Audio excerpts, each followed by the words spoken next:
Ready? Here we go.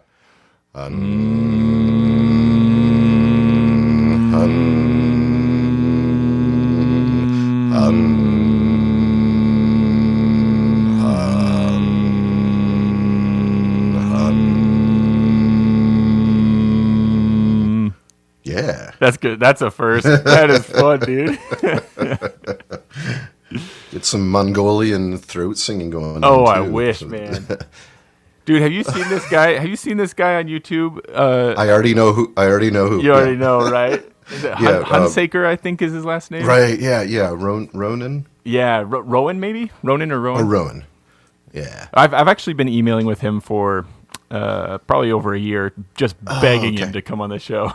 I was just going to say you should definitely get him on. He's so friendly. He's a really nice guy. He's just also busy, So He is. Yeah. Yeah. I first got connected up with him on online through. I think it was when we were doing Cairdeas online or Piper's Gathering or one of those. But yeah, he does some really really amazing throat singing and his piping is small great, pipes. and his throat singing is amazing. But then he puts them both together, and it's like the what comes out of it is even greater than the sum of the parts. It's just so Yeah. good. Yeah. So cool. Does he have the same set of pipes as you too? Does he also have a set of, don't you both have a set of complex He pipes, or maybe they're from different makers? Yeah, he does have Banton pipes. Yeah. Man. Yeah, I'm pretty sure he said he got a second-hand set of Nate Banton small pipes. Y'all living the dream, man. Yeah. Come on, join us. Someday, dude. Someday that really low end, that one, what did Timothy Cummings called it, the testosterone? Yeah. It's so cool. Right. When It's so fun. tell me about when did you get those? Because I know that I saw, was it a picture of you at a it was at a Ren fair maybe? Oh yeah. Was that when you were playing with the German band? With Volgamut, yeah. Yeah. Yep. Which is that's the same band that Dave over at the Freestylers of Piping had played with them as well. But you guys Yes. didn't quite overlap, right? You didn't meet each other or anything. No, we were different time periods, yeah. Yeah, so I did play those with Volgamut for our quiet sets. Yeah. And actually the first time that I met and played with Volgamut was at Pensick, which is a huge event in Western PA near Pittsburgh. It's part of the what's it called? Society for Creative Anachronism. The SCA. Have you heard of that? I haven't heard of it, but the name's delightful. It's they do. Oh my goodness. I don't want to get my terminologies wrong if anybody listens and they're somebody who's involved in it, but they do, it's kind of related to LARPing. Yeah. I'm Googling them right now, so I'll back you up. Okay. I'll help keep you safe. Yeah, Society All for right. Creative Acronism. Got it. Yeah. It's this huge, thousands of people, and they all go there for, was it 2 weeks long, I think? And so I was there for 1 week in the summer of 2019. My goodness, this looks amazing. Nothing It against is. the LARPing group that meets in my local park. Like they Yeah. are really cool. My kids and I go watch them do battles and stuff. It's a lot of fun. But holy moly, I even live near this thing, Evermore Park, and the pictures I'm seeing of what the SCA does, Yeah. these costumes, the armor, this is Oh. the buildings even. My goodness. It is a different world, and it's, people that are really into this, they spend their whole year getting ready for this summer event. I think it's, Oh my goodness. I don't know if they had it last summer. It's definitely back this year. I think it's their 50th Pensick this summer. Yeah, my good. This is huge. I'm amazed that I It haven't is. heard of this. There are kingdoms all over the place. Oh, yeah. There are people getting married at these events. Yeah, yeah. Wowzer. It's a huge thing.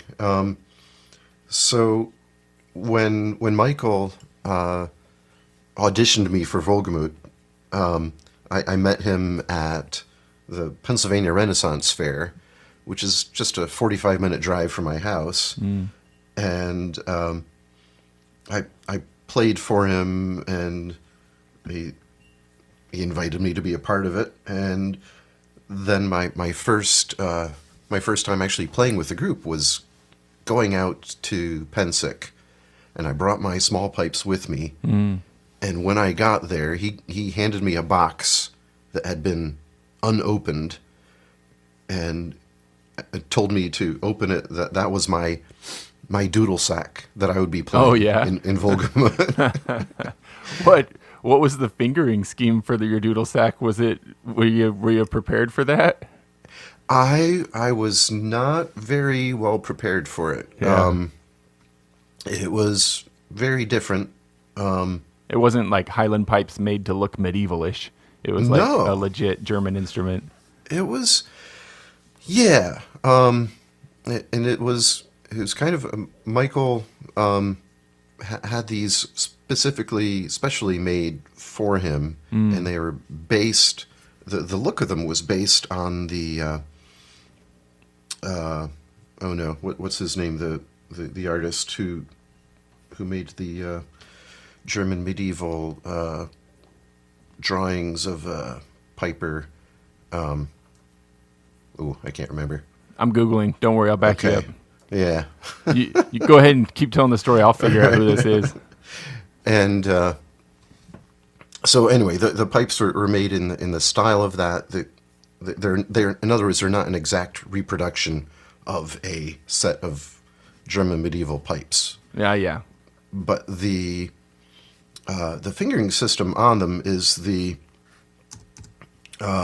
same open finger system that is used on recorders and on the Rausschweife, the loud shawm type instrument that Michael plays with the group, and so being used to the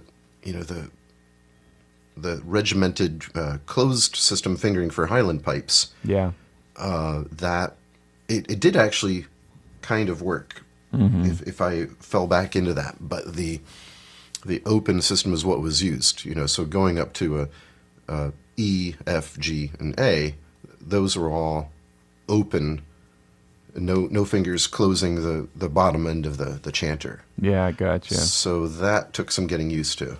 And also dropping most Highland pipey embellishments, doublings. That's never easy, is it? No. I still don't think I've like how can you really truly ever break free of if it's part of your core, how you learned and how you came into it, it's right. It's funny.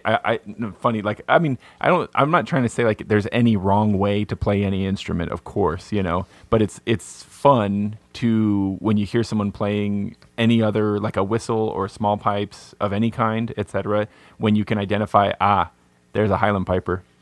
I mean, and it's me too. I'm in no way saying like that's a bad thing necessarily, right? It's just it's almost like having a regional accent that no matter what language you speak, it's still going to come through. Like if you were a Southerner speaking Spanish or Italian, you'd like speak Spanish in a Southern United States accent. You know what I mean? Right. And so it's like, I'm speaking whistle, but with a Highland pipe accent kind of thing. Yeah. Right. Definitely adds a unique style to the playing, I guess. So did he just hand them to you and be like, here you go, let's do a set? Or did he give you like, here you go, take a week with them and get them figured out kind of thing? Well, it was basically a trial by fire. Yeah. So I got them, and he had me run through the tunes. I had the music ahead of time, so I'd been learning the tunes already. But then he had me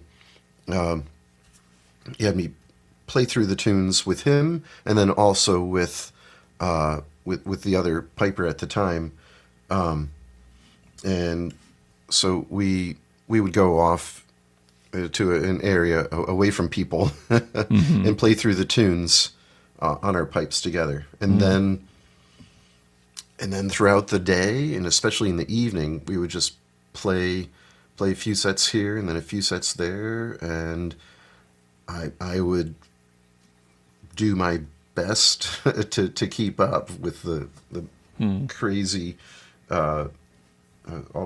just having it all thrown at me at once. It was very exciting. It was a lot of fun. You say exciting now. Was it maybe kind of terrifying too at the time? Oh yeah, oh yeah, it was terrifying. I can only imagine. I I didn't want to mess up, and Yeah, of I course. certainly did mess up. But and then wearing this very unique outfit, the whole Vogelman outfit, didn't quite fit me too well. It was a little tight in some areas, but it was. It's funny when clothing doable. can make you feel naked in front of people. Yeah. Oh, yeah. That's absolutely right. Yeah. Well, Yeah. So it was fun. I've kind of just been. I've got to keep in mind that you and I have been chatting back and forth, like on Facebook Messenger and stuff like that for a while, and I'm kind of picking up where we left off there. I should back up a little bit and give you a chance to give us kind of a sketch. Tell me about yourself from babyhood. I know that you're the youngest of 5. Right. So pick us up from there. Tell me about what your childhood was like. Were your siblings also into music? Were they not? At what point did the trombone come into your life? At what point did the bagpipes come into your life? What other things? Tell me about all of this. Wow. Oh, actually, also Roderick. I've been calling you Yes. Rod, but that's a unique first name, Roderick. Yes. Where did that come from, too? Tell me all of this. Okay. Well, that's good. I'm impressed. Sounds like you've been doing your research. Oh, yeah. You Very good. Yeah, it's a family name. Roderick it's a Nevin family name. My great uncle was Roderick, and it is looking it up. It is an Irish name, or based on an Irish name. The Irish Gaelic is Ruairi. I'm sure I'm not saying that exactly correctly, but it's a variant of Rory. And so all of our in my family, in my dad's side of the family, the tradition was to have the names, especially the male names, were based on other family names. So our previous generations of Nevins. So my dad was a Benjamin. He was the son of Benjamin, who was the son of David, and so there's a lot of Benjamins and Davids and Johns. And I kind of carried that tradition on a little bit with our firstborn, my son Ethan. His name is Ethan Benjamin. My dad's name was Benjamin Ethan. So yeah. Just kind of flipping around a little bit. I knew a lady for a while whose family had been doing that flip thing for generations. Like she was the 7th in a line of just this back and forth flopping of the first and middle name. Yeah, that's neat. And so, my first name being Roderick, I often people get my first and last name flipped around. Nevin Roderick. No, that's and funny. I didn't really experience that until I moved to southeastern Pennsylvania, Berks County, the Pennsylvania Dutch region. Because apparently Nevin is a common Pennsylvania German first name. I see. Oddly enough. You moved to like the only place in the world that your name would be that kind of confusing. Right. So, I grew up youngest of 5 kids. My 3 older sisters, 2 of them had already moved out or gone to college by the time I was born. And so I kind of grew up with my youngest sister and my brother, who was 5 years older than me. So there was a little bit of a spread in ages between the siblings. You were that the house is getting quiet and we want a baby kid, weren't you? Yeah, yeah, something like that, I'm sure. Yeah. So, yeah, by the time I got to be 12 years old, seventh grade, eighth grade ish, my brother had moved out, gone to the army, and so then I was the only child at home, kind of. So So I, that's interesting because I feel like when I imagine the experience of any fifth child, it's one of like basically benevolent neglect because the house is so yeah, busy and all the older siblings are always pushing them around and stuff. But you got to have the experience of kind of being an only child for a while there too. yeah, that's very true. And if you ask my siblings, they'll tell you that, I got it very easy. Oh, I can relate. I'm the oldest of seven, so I'm on the opposite Oh, end of the same I thing. see. And so I Yes. see how my parents are with my youngest brother, and I'm like, this is a different Yeah. world, man. Right. It's so unfair. Yeah. Right. Yeah. Yeah. So, yeah, I grew up in northern Pennsylvania. So, northern Pennsylvania is a mountainous area. They call it the Endless Mountains up there. My whole frame of reference for Pennsylvania is where Scranton is. So working from Right. there, I'm just thinking to the north, there are mountains. Okay, yeah, gotcha. Yeah. Yeah, sure. Yeah, so west of Scranton and a little bit further north.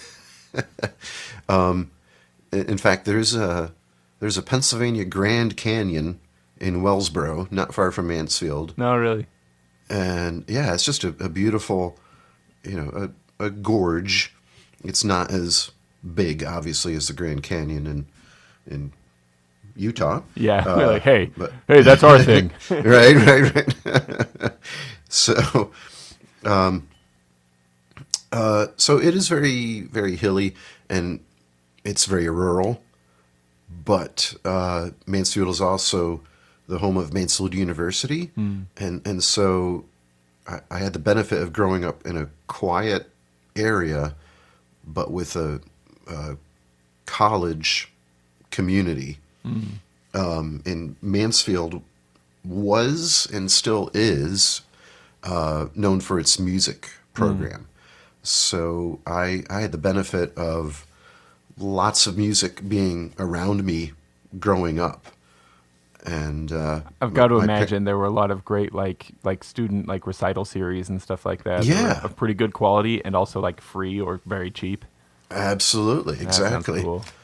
Yeah, so my parents would take us to the campus for these recitals and concerts all the time. So I got to hear, you know, solos, singing, instrumentalists, and choirs, and band, and orchestra, and musical productions, a lot, and that was a very big part of my life growing up. What was it in one of those settings that you first saw someone playing a trombone and thought to yourself, "I want to do that"?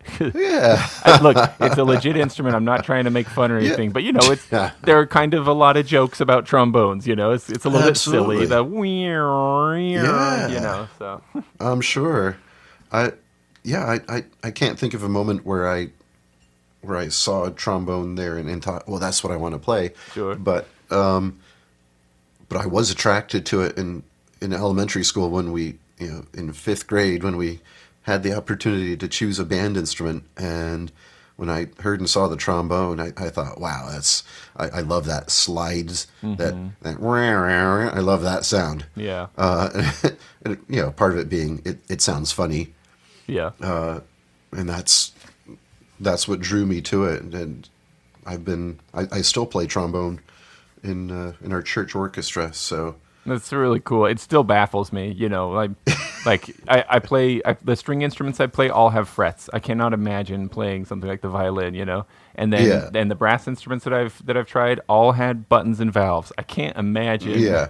precision on a slide. It's beyond anything I've done myself, and that's very impressive.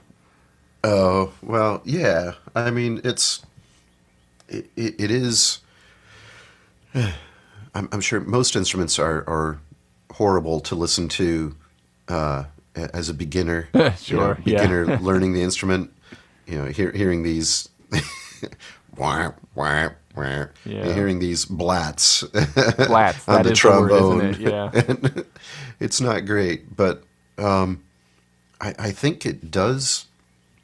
That type of instrument, like a fretless string instrument or like the trombone, where you have to not only know the general physical location of where your hand goes, but you have to have the ear to listen to it to know that, that's the correct pitch. Yeah. So I think that does help build some ear,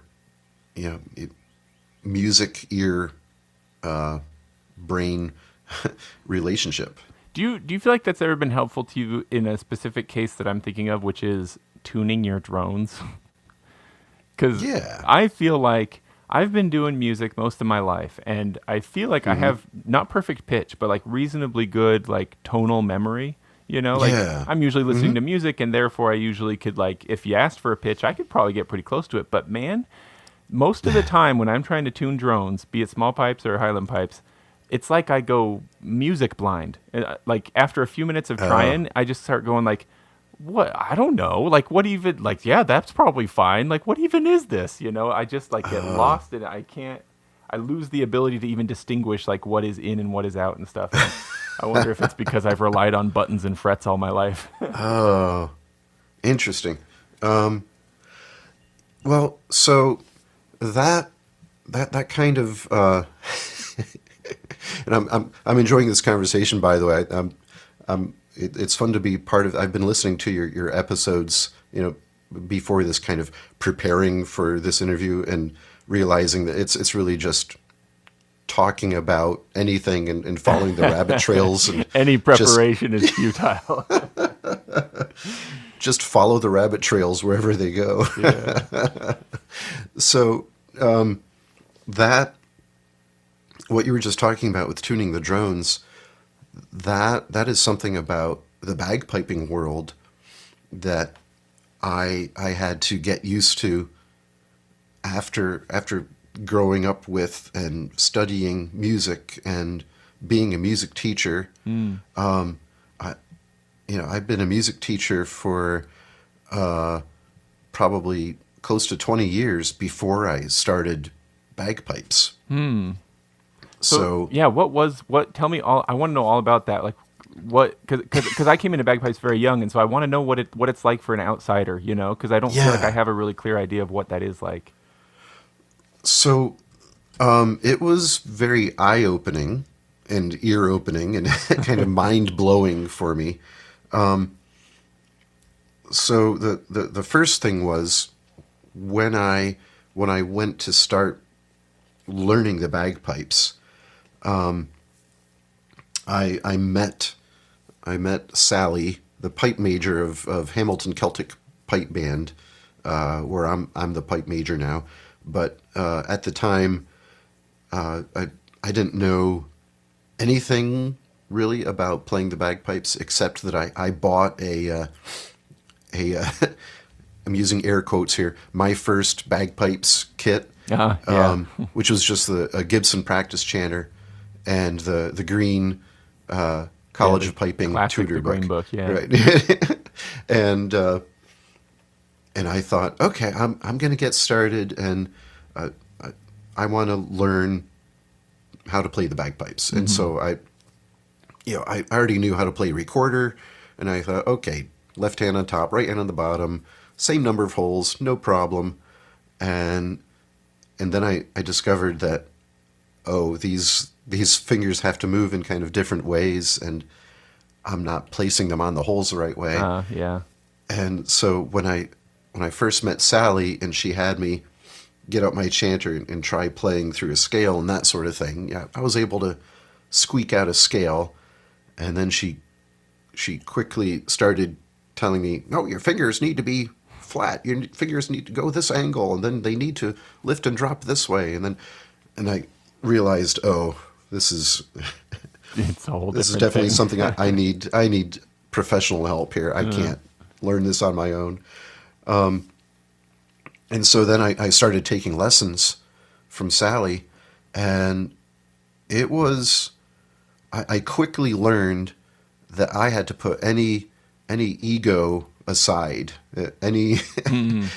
I could not have the mindset of I'm a professional musician and I've studied. I have a I have a master's degree in music. I should be able to do this no problem. Right. But I had to I had to put myself in the mind of a total newbie, beginner, and start like I knew nothing.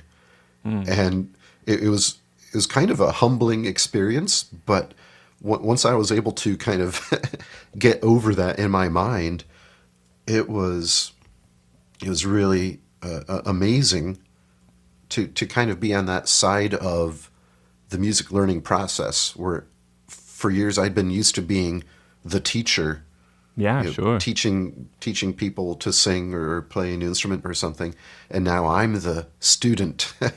Do you feel like that had an effect on how you taught from kind of from Yes, there?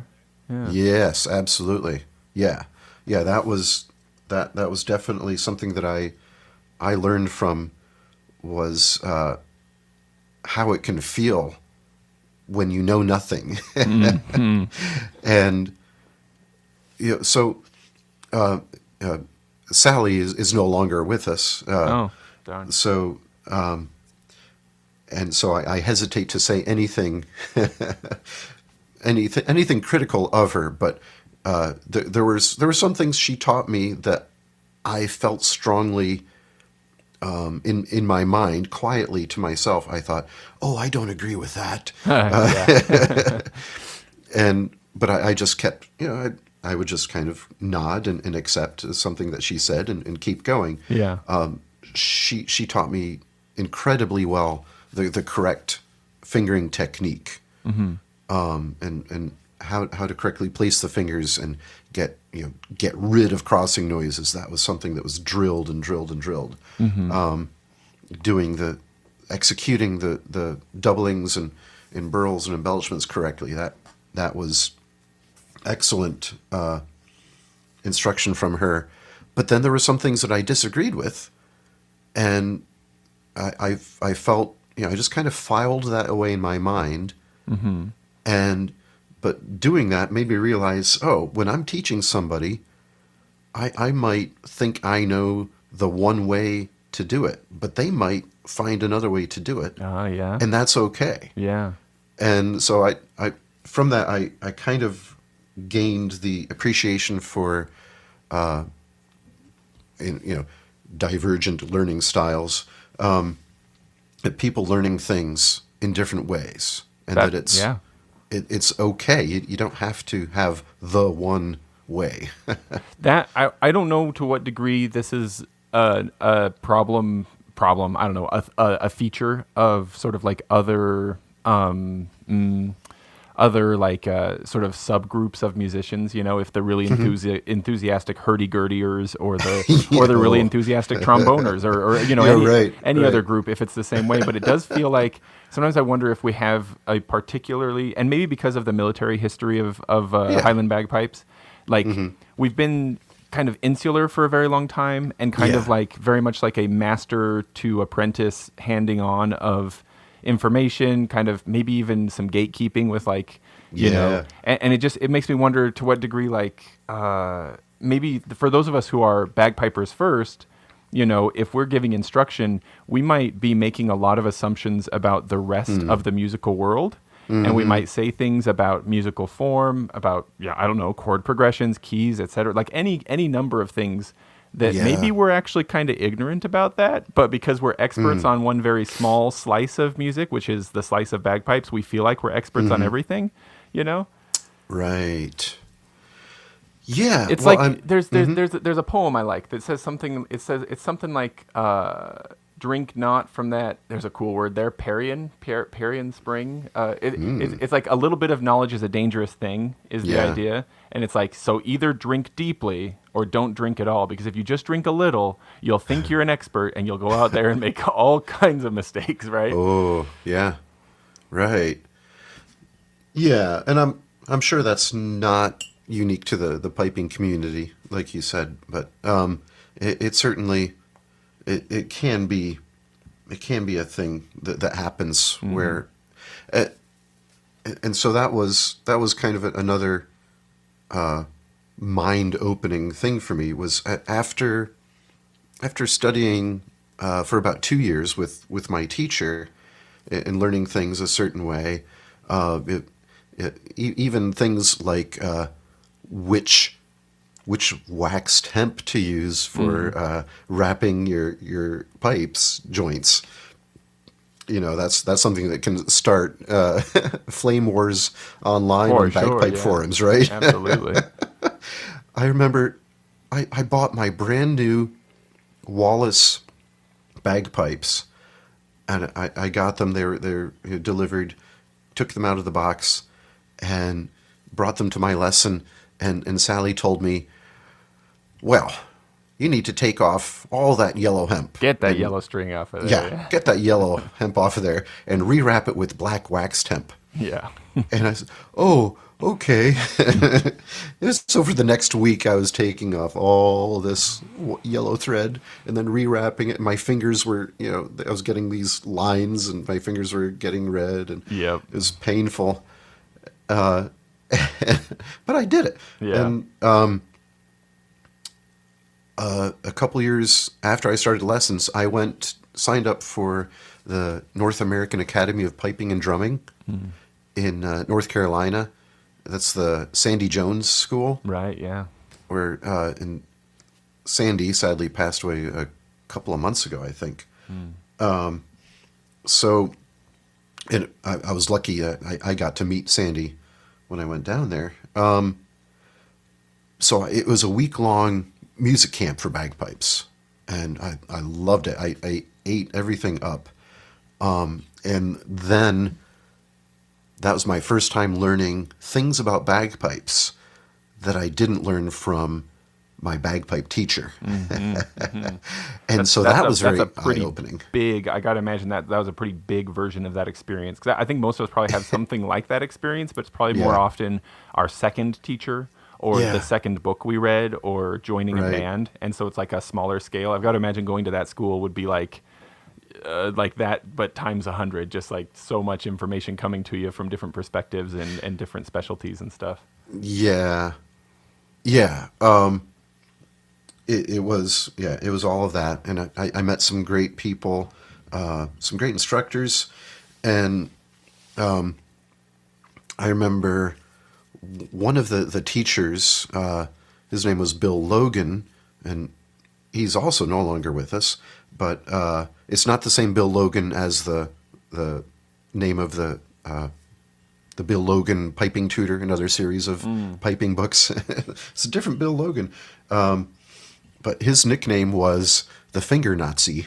The finger Nazi. Because he was very adamant about correct finger positioning and how to execute the doublings and everything.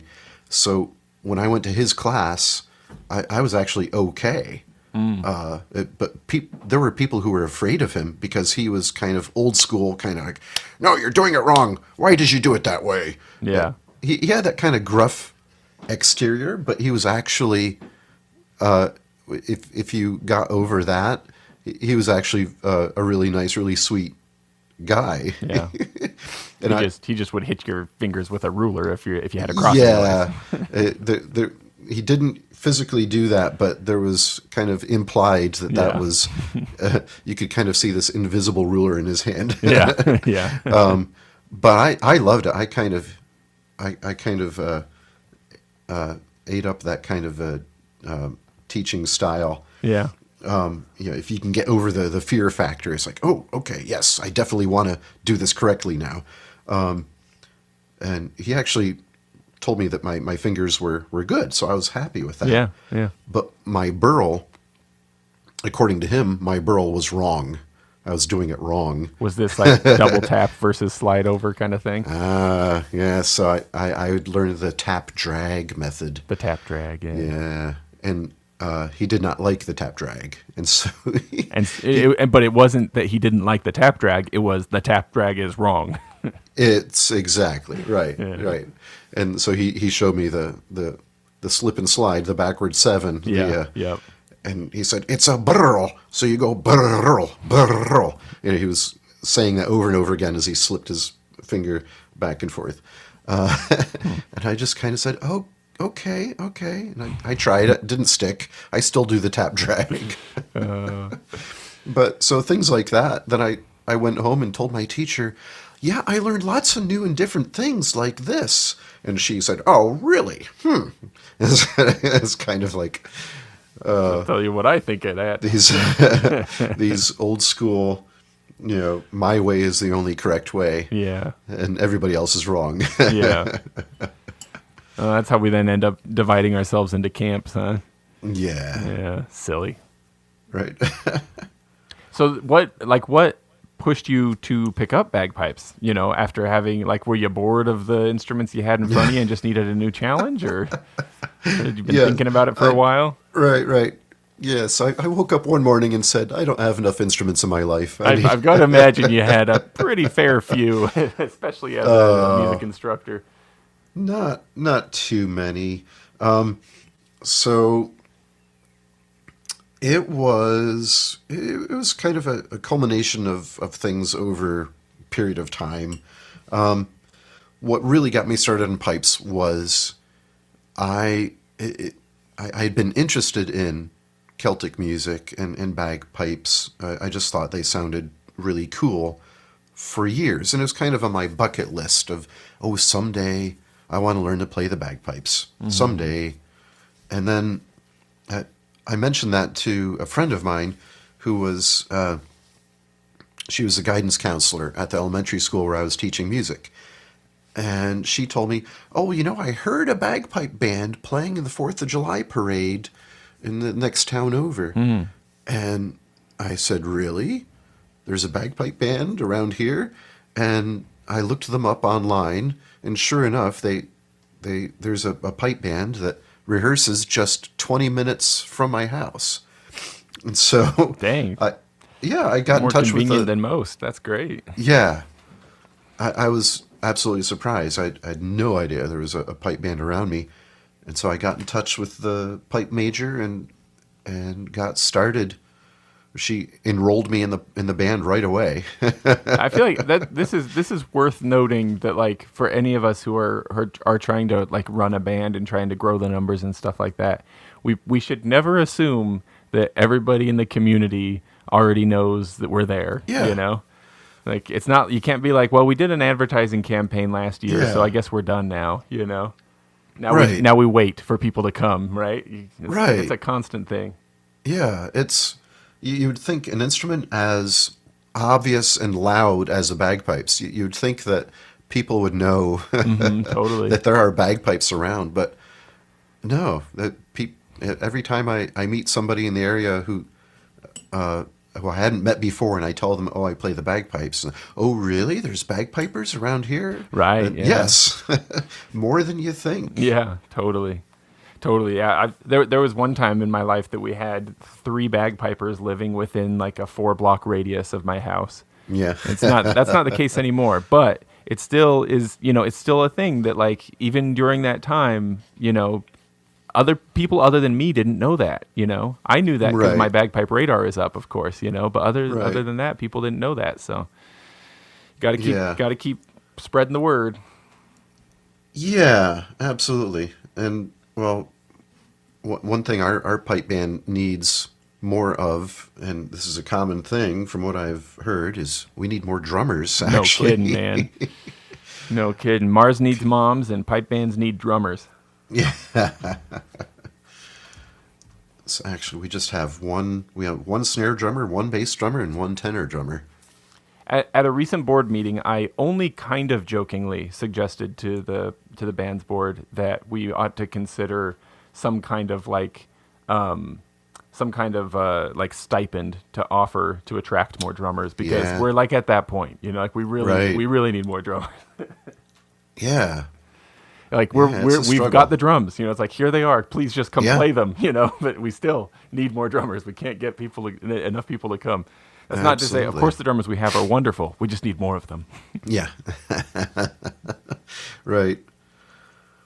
Yeah. It's So, a so struggle. then, did you go straight to highland pipes? Was that the first step for you? Yeah. How Yeah. how So, did how did highland pipes eventually lead to small pipes, and I guess then from there to Volgamut? yeah. So, yeah, Highland pipes, Take me through that timeline. Take your time with it too. Just kind of how sure. did one lead to the next and stuff. Right. So practice chanter, bagpipe lessons, about a year, maybe a little less than a year on practice chanter until, my instructor made sure I learned everything absolutely correctly, got all the doublings learned correctly, could play Scotland the Brave on the practice chanter, that sort of thing. Then I got my pipes. And then, so about 2 years after getting my Highland pipes, I was looking for what other things exist in the world of bagpiping, and I found the North American Academy of Piping and Drumming, and so I signed up for that and went, and while I was there, I also borrowed Sally's set of Walsh mouth-blown small pipes. Oh, sure, yeah. And because I saw that there was going to be some instruction offered at the piping camp for small pipes. So I brought both my Highland pipes and my small pipes. And first, I spent the weekend at Grandfather Mountain and camped out there, that's a whole other experience. It was amazing. Heard some amazing music at Grandfather Mountain. That's another rabbit trail we can come back to. And Marked. right, and so I had my small pipes with me. Went to the bagpipe camp and had some classes with a piper named Bob Mitchell. And Bob's a fantastic Highland piper who also plays small pipes. And so he was teaching not only some Highland pipe classes, but also small pipes. And so that was my first foray into the world of small pipe tunes and how that whole world can have another approach different from the Highland piping approach. Mm-hmm. And so that was eye-opening for me, realizing that, there's another world of piping that's different from this Highland piping thing. Right. And you began I to just, discover the niches within the niche. yeah. And so at that point, I fell in love with small pipes and playing small pipe tunes. So pretty early on then, like for a lot of us, we go Highland pipes for a few years before we start looking around for something Yeah. else. You were like it's like you were already an addict, and so you were just moving Yeah. on quick. Like Oh, I was, yeah. you woke up in the morning with your thousands of instruments around. You were like, I need bagpipes, and like the minute you got a hold of bagpipes, you're like, I need different bagpipes. Right. Yeah, about 2 or 3 sets of bagpipes later, Yeah. my wife is asking, where are these bagpipes coming from? There was a great Pat McManus joke about how a sportsman can get more guns into the house, and it was something like once you pass 3 or 4, it ceases to be like a set number, and so once it becomes all those guns, then you can get as many in there as you want. Yeah, I've, right. I've joked with my wife. She and I like reading Pat McManus, and we've joked about how it's the equivalent for me is bagpipes. And she's like, "You're not to the point where I know all of your bagpipes still. You can't sneak them in yet, you know." Yeah, right. Yeah. So then after I got hooked on small pipes, and again, this was this is a divergence from what I had been taught, because my instructor, God rest her soul, she had collected small pipes as well, and I bought several sets from her, but she used them to play highland pipe tunes on small pipes. Yeah, totally. And to practice on and to play on as she got older, because they would be easier to play than full highland pipes. Yeah.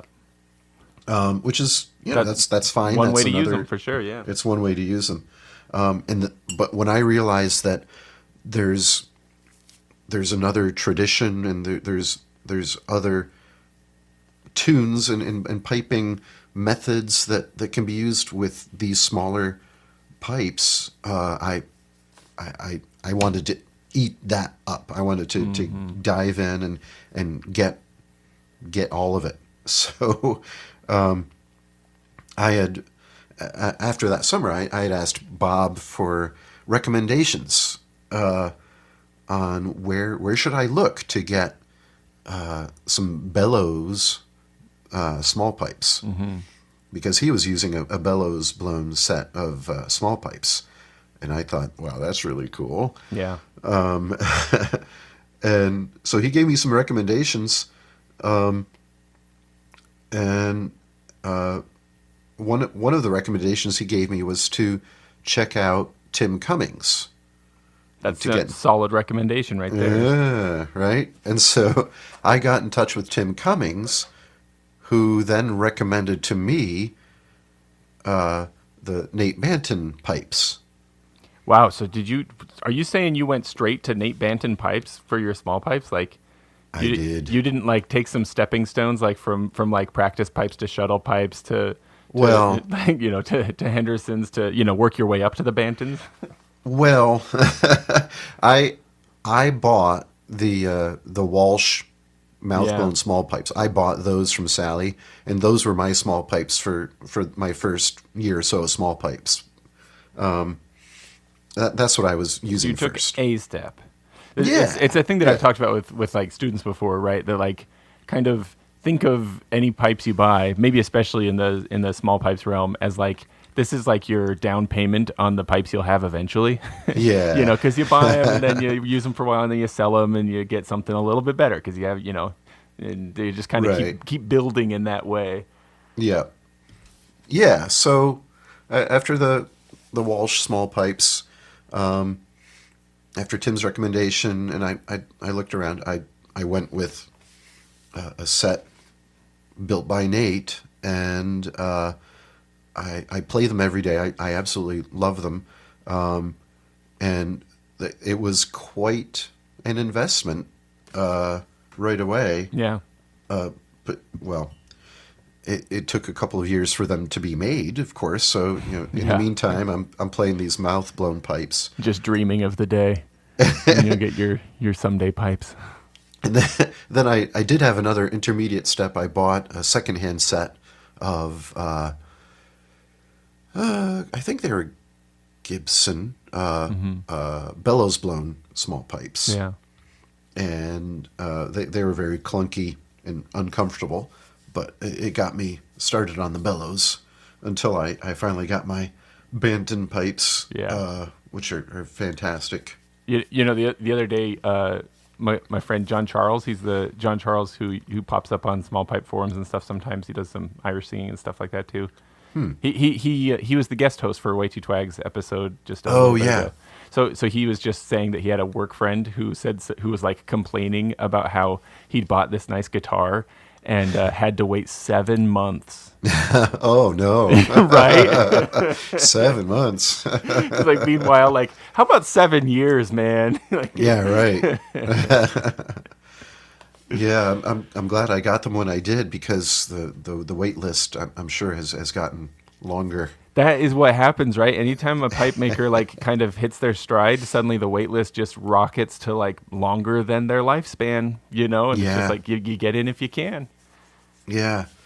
Well, I got my pipes in 2018. So that was, I think it was a year and a little bit more, a few months more, close to 2 years of a wait for those, but it was well worth the wait. Mine came with an A and a D chanter, and I also got a border chanter, which was made by Will Woodson, and it's got 5 drones, so it's got the contrabass.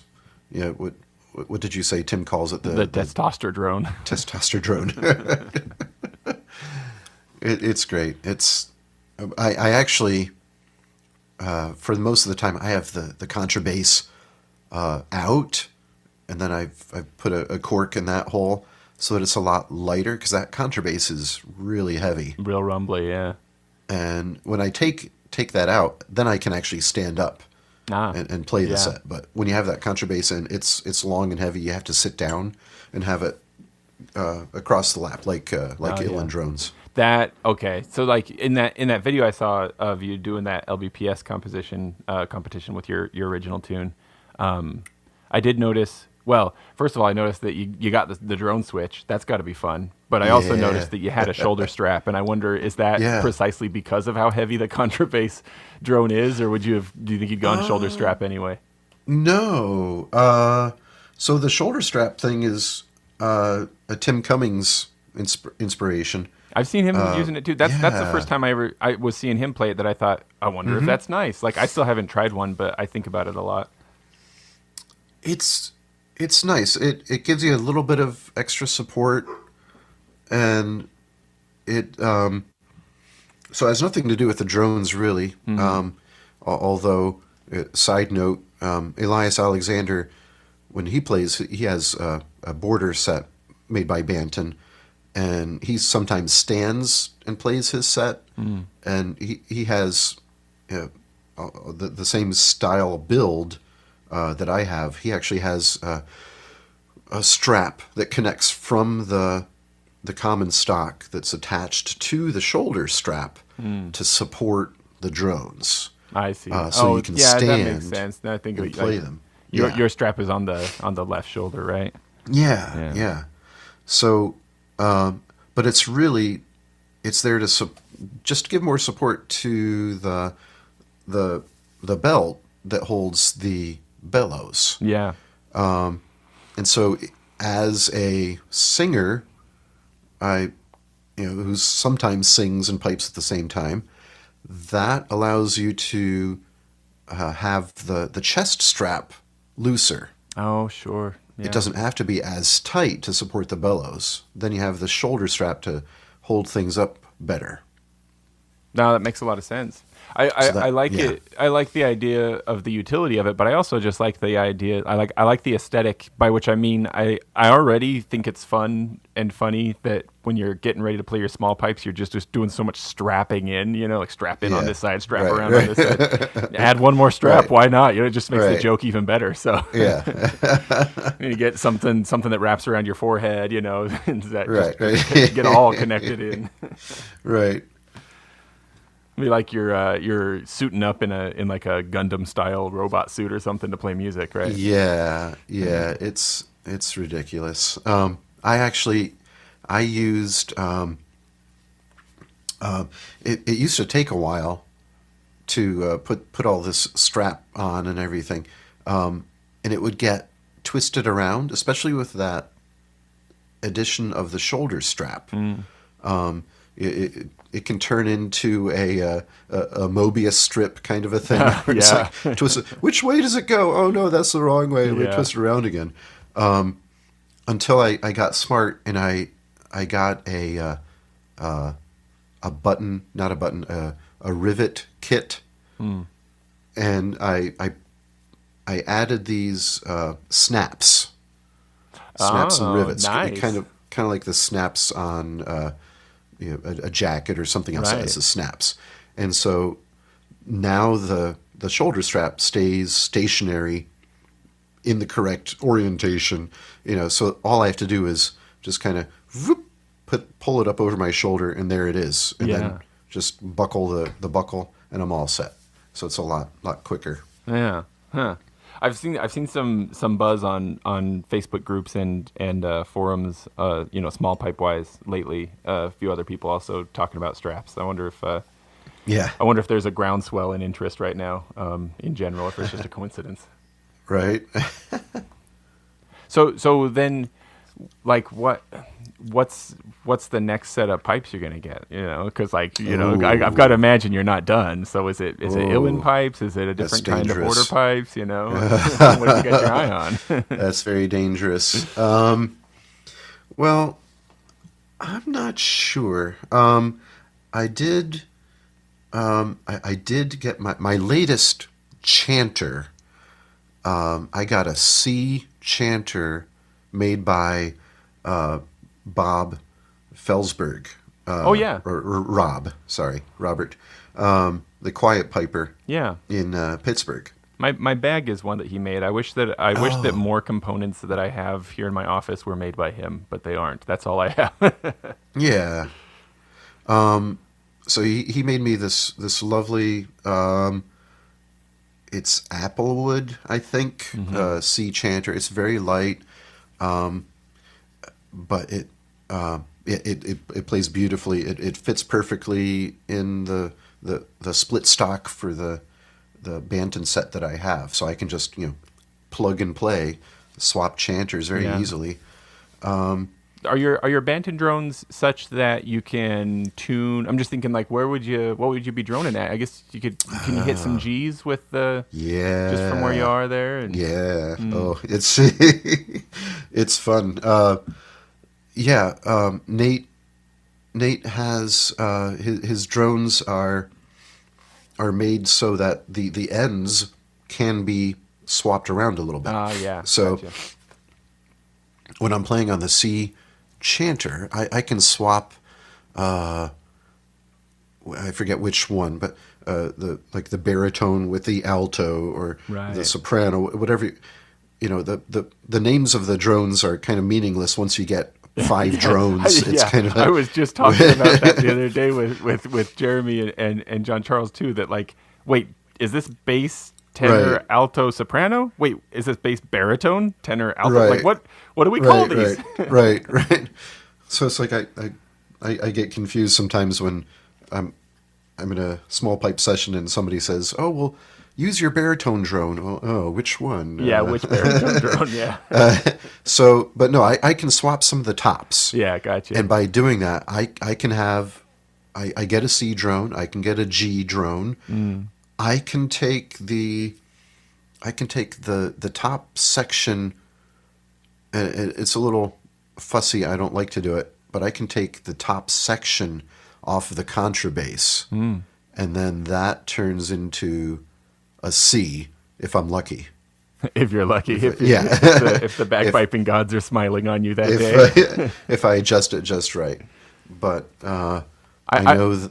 Go ahead, Rod. Oh, I was just going to say another Elias Alexander thing. I know he had Nate put an extra hole in his contrabass so that he can just remove the plug from the extra hole and get the C or whatever note he has it to. I've been dreaming. I'm hoping that that Dave out in Colorado, who does the 3D printed bagpipes, I've been hoping to be able to convince him at some point to do some tests, some trials for putting holes in the sides of highland pipe drones. Just to see what would happen. Man. Wow! Okay. Wouldn't that be cool? Yeah. Basically, like I'm imagining, like, set up basically just 3 bass drones so that you have, like, maximum like length to play with, and just riddle the sides with holes and see what you can do. Okay. Ooh. Yeah, you could get a full triad playing, right? Yeah, full chord. Totally, that's the dream. We'll be there someday. Oh man, I can only imagine that would be a headache to tune, wouldn't it? Oh, as if I'm not having a hard enough time already, man. Yeah, right. Do I not even have to ask if part of your inspiration for getting a sea chanter was Bridget Campbell's music? Oh yeah. No, that's definitely an influence. Yeah. Yeah. Yeah, I love As we're recording, of that, course, yeah. this will come out later. But as we're recording, her new album just came out yesterday, so that's especially on my mind right now. That carry them with us album. Yeah, I've got to get it. Did you hear it yet? It's so good. It's really great. Yeah. I'm sure. Like speaking of like having your mind opened to new possibilities, you know, like your experience with going to this school and like going from highland pipes to small pipes and stuff like that. Like this to me at least, and maybe this is just me, you know, evidence of my own ignorance, but I don't think I'm the only one who, listening to this album, I just start going like, I didn't even realize what all could be done, you know, with this instrument and with this this musical form or tradition, Right. if you want to call it that. Yeah. Well, also, you know, shout out again to Tim Cummings. You know, Oh, for sure, yeah. the Birds Flight Yeah, love that album, man. uses C chanter as well. Yeah, I think it does for sure. Yeah, and Okay. not all the tracks, but yeah, some of No. them use the sea chanter. Right. Yeah, and I am a devoted, perhaps overly zealous even disciple of Timothy Cummings and his music, because part of it is that magic. I mean, you're in that part of the country, so you probably feel it even more than I do. But that connection. I am also in the Church of Cummings. Yes. In the Church of Cummings, that's right. We're gonna make him really uncomfortable. Right. I think his parents. I think he mentions in one of his books that his parents were both ordained Episcopalians. And Yeah, so, like, right. I think setting up a religion based on Timothy Cummings. Right. The acolytes of Tim. Here we are. But A Tim follower. Yes. yeah. Yes. But there's that bringing the you might say traditions together, I guess. But I'm just thinking, like, for me, what in my brain was the instrument was so tied to the other side of the Atlantic. There's something that feels like almost emotional about having. I hesitate to say my music. I mean, I grew up in the American Southwest. You know, it's not Appalachia out here, you know, but I don't know. There's something there about like this instrument I already loved, and then this music that feels like my native language in a way, and bringing the two of them together. I really appreciate the stuff that he's done with that, because it's been wonderful for me. Yes, absolutely. Yeah. But getting back to that sea chanter idea. Yeah. Another reason I got it is because I want to do more pipe singing. Oh, dude, yeah. so- I'm so yeah. with you there. Are you also like having a terrible time trying to sing as low as the A chanter or as high as the D chanter, and you need something Well, in the middle? there you go. That's exactly it. I got the D chanter thinking, oh, I can sing with this, Yeah. and then it's okay. Yeah. But then, like you said, when you're doing the songs, it's either in the octave that's a little bit too low or too high. Yeah. Although, you know, today my voice, I Today, can sing that dude. low A. Yeah, no problem. Get this guy like a low G chanter, man. Right. I've seen there's some maker that makes a low D chanter even. Like you could just about sing right on, bang on with that. Right. Yeah. And be doing all right. So, but the C octave range, you know, most human voices are very comfortable in that C octave. So, Oh. the C chanter is perfect for it. You're a vocal teacher, so you'd know you would know better than I would. I didn't realize that was a relatively common thing. I kind of thought like, man, I must just have a really restricted vocal range. No. You know, No. makes me feel a little better. Well, yeah. I'm not the only course. one. All right. No. Well, I mean C major, you know, being the natural kind of prevalent scale, you know, on the keyboard. I know you play keys a little bit too, right? You know, that being the all natural scale, it's a very dominant scale in music, in Western music. I'd never really thought much about why, but I guess that makes sense. If that's kind of like where we were comfortable singing, then it makes sense Yeah. that that's where instruments would start to be oriented as well. And it is, yeah. So that, you know, that range, you know, middle C. Yeah. That range is, for most people, that's a doable range of notes. Yeah. Most people can sing between those C's. And so and also when I was teaching early childhood music, or early elementary music, that's the key that most of the tunes are done in, or around there. That, Yeah, so I'd never really paused to think about that either, but it's like, yeah, that would be the default setting for like Baba Black Sheep and the ABCs and all of the nursery rhyme songs, right? absolutely, yeah. Yeah, so it's a very human kind of range of notes to sing. Maybe I'm getting too hippy dippy and ethereal with this, Rod, but I'm curious. Like, I've heard people talk before about how like there are certain string instruments and some reed instruments as well that maybe resonate especially well with humans. Maybe partly because they sound so similar to a human voice in tonal quality. Okay. And I wonder, is there some sort of, if that's a thing, then is there also a thing about range maybe? Is there something that just like is so extra resonant because it's like in a familiar, close, like we just feel it just that little bit more or something like that? Right. Yeah. So like, is that why C small pipes are like so exhilarating to so many of us? That it's like, that feels so good. What a nice. Yeah, I like that idea. I think so. Because it's like on the one hand, I think like, well, we've got the thing with the highland pipes where to get it brighter and brighter, we push the pitch up and up and up. So like, is it just novelty? Is it just a pitch that we haven't heard before, and so it's exciting to us? But the other day, my wife was listening to, speaking of Bridget Campbell, her Weasel and Badger tune from the album that she did with Ross Ainsley, and she was like, and she hears a lot of bagpipes, and it's like. And no offense taken, right? But she was like, "This is beautiful." Like the things that I do aren't beautiful, right? She's like, right. This is so lovely. And but the adjective she was using, she was describing the tone. Like the is that the right word for it? The tone? I think that's right. Anyway, it was something about that where it was humming. That's what she was talking about. And I'm just thinking to myself like, oh, she's a non-piper, and still to her it resonated especially. So maybe there is something about the key. I think that's very true. Yeah, if it's something that you can reproduce in your body and hum that pitch range, whatever, it's that does allow you to connect with it on a different level.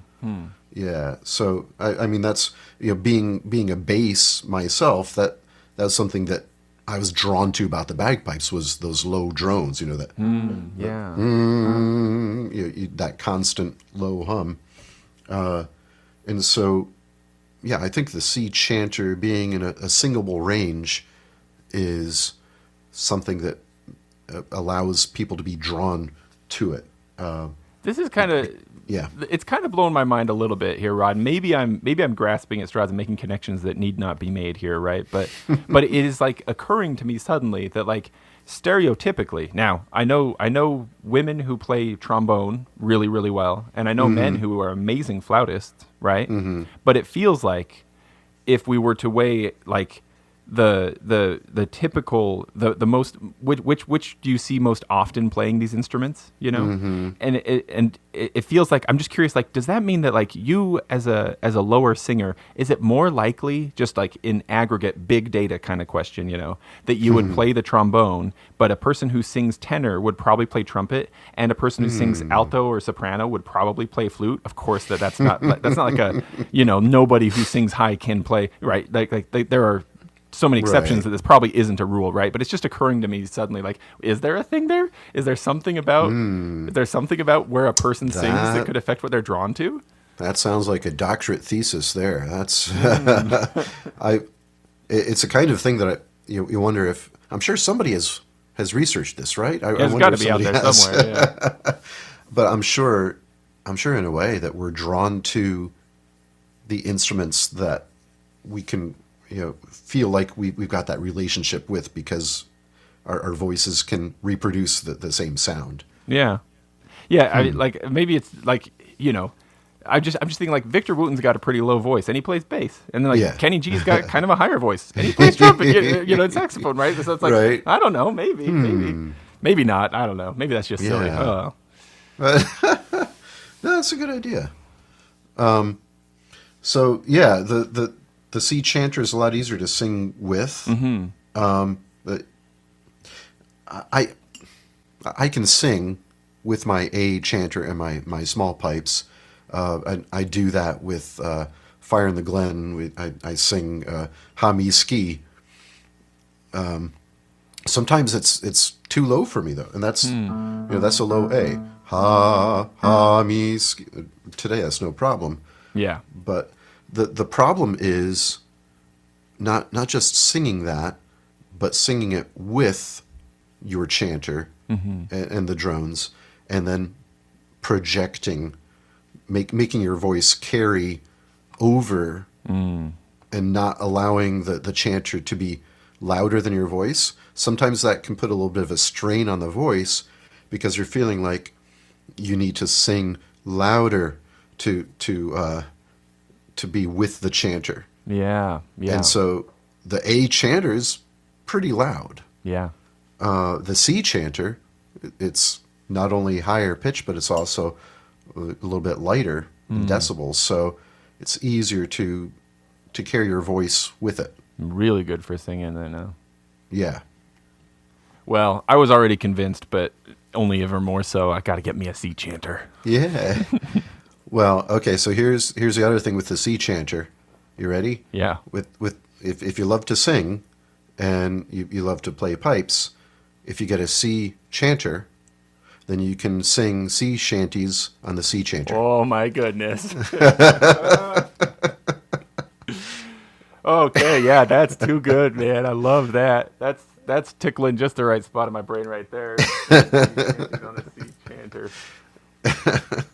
That's awesome. Yeah, so, well, now I just need to go do it on the coast so I can say I'm doing it on the seashore, and I'll be set. Oh, there you go. So then, Rod, I want to know a little bit more about your teaching. What all have you done in that way, formally and otherwise? Because I was under the impression you were maybe a high school band instructor. Ooh, is that not right?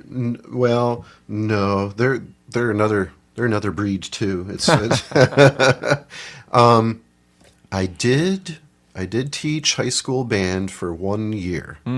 So in a way, you're right. So I, for my teaching career, I've taught mostly elementary school music. So that's, kindergarten through 6th grade, general music classes, and elementary school choir, kind of 4th grade through 6th grade. And for many, many years, I had a recorder group. So not only just recorder, it's in 3rd grade, it's very common for 3rd grade music classes to learn recorders. Yeah, sure.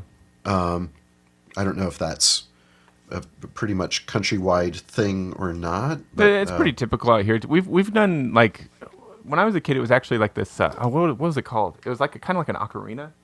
What was it called? Well, we've kind of gone back and forth though out here. Like Yeah. I've seen, at least in my personal experience, I've seen elementary schools doing ukulele as well. But I think recorder is pretty ubiquitous. I think it's pretty common out here too. Yeah. So then I also had recorder. I called it recorder consort, and it was kids who enjoyed playing recorder that they could keep doing it in 4th, 5th, and 6th grade. Oh yeah. And so I had this group of soprano recorders with the small ones, the sopraninos, Yeah. and alto recorders, and I played a tenor recorder to get that lower part, and we would play some arrangements of some more challenging music. We would do that. I don't want to make waves with the recorder listeners here or anything, but like I feel like that's one of the interesting things about recorder, and maybe it's because of my experience with it being mostly I've heard it from elementary schools. When it's a room full of just recorders, like your standard pitch, like I could take it or leave it. It doesn't really get me that excited. But when I hear like some legit recorder music with especially with the lower recorders mixed in, suddenly it's like one of the best sounds I've ever heard. It goes from like something that doesn't excite me to something that really excites me a lot. Oh, yeah. There's some amazing videos on YouTube, with the contrabass recorders. Yeah. That's fun. So that's what I did for most of my teaching career. And then my last year of teaching, I also taught middle school choir and high school band while I was still teaching elementary music and elementary choir. And that was the year that broke me Oh, that's what did of it. teaching public school music. Those band kids can be mean, man. It was fun. I enjoyed teaching the band. Actually, Yeah. that was fun too. But it wasn't the music. It was everything that wasn't music. That was I was basically just stressed out, and I couldn't keep doing it. It sounds like the person who goes to med school because they want to help people, but then all the Yeah. paperwork just defeats them. Like Yeah. you go into music education because you want to teach kids how to play music, Yeah. but then you have like Yeah. all the bureaucracy and stuff to deal with, and it's just no good. Yes, Yeah. that's it. It's painful. My friends who are still teaching, I really feel for them because they have to. They just tell me it kind of gets worse and worse every year. The amount of paperwork and things that you have to do to prove that you're actually a good teacher.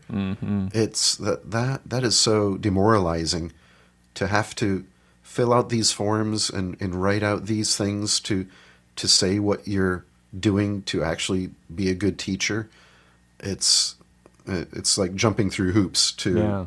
to prove yourself. It's It's got to be especially difficult when it's like not only it's like this is your livelihood, like this is a survival question. So like you've got your passion Yeah.